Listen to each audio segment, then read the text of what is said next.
Guys, welcome to my vlog. For today's video, tuturuan ko kayo kung paano magkabit ng universal front fender sa harap. Nabaklas na siya guys kasi walang mag-video sa akin kaya binaklas ko na. Ang first step, tanggalin nyo yung apat na tornilyo dito magkabilang side kasi ang daming putik oh.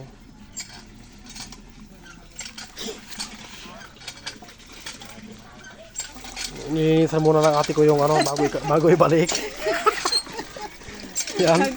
Kasi grabe putik niya guys, kaya nilinisan mabuti kasi masilan yung may-ari, nasa ibang bansa yung may-ari kaya dapat ingatan.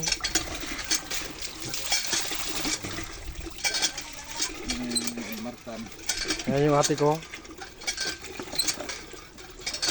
Sobrang mahal naman niya yung ano, tapaludo. Brush ng plato, pinang-brush na ng ano ng motor. Sobrang mahal naman niya yung motor. Motor niya eh, kasi yung asawa niya.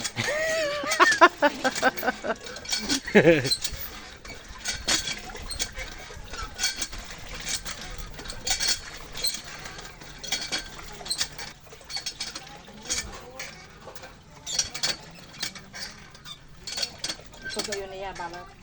Yan, linisan mo ni Mang. Harap. Ito yung tamang pagkabit guys kasi wala kasi magbibideo sa akin kaya kinabit ko muna bago ko i-vlog.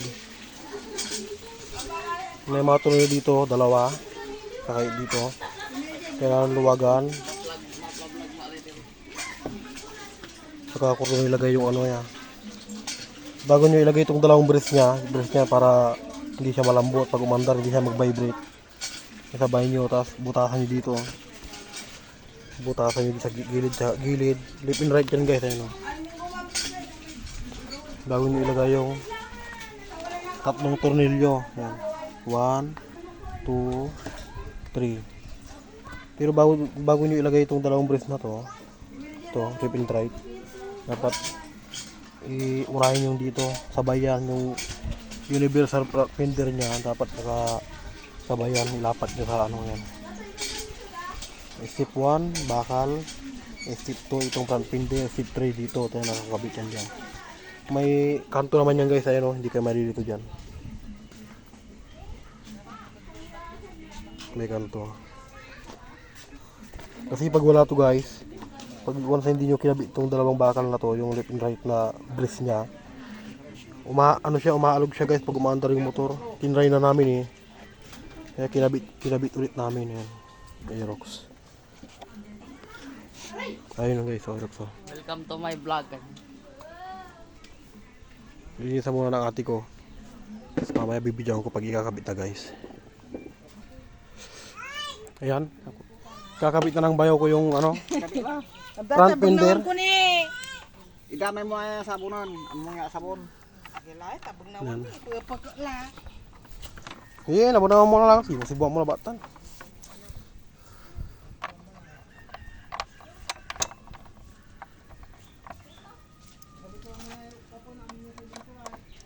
Gamit kayo ng, sa pagbalik ng tornilyo guys, gamit kayo ng Allen 8. Dalawang tornilyo sa kabila.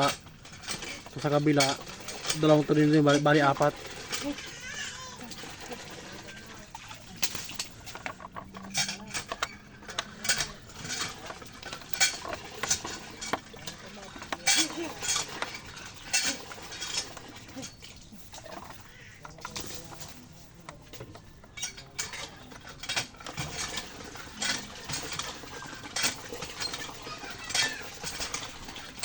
Kabila naman.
Na.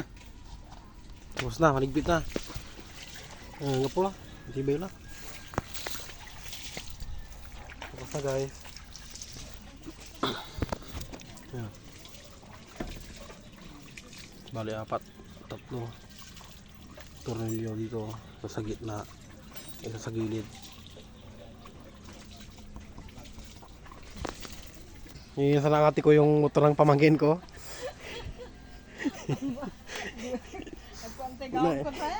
Nahiya siya guys.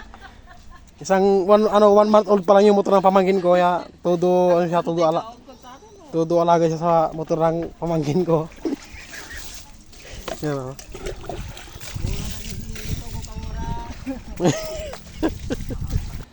Ito yung aking motor guys, click. Next video ko yung paano pangkabit ng ano, tire hugger sa likod sa yan oh.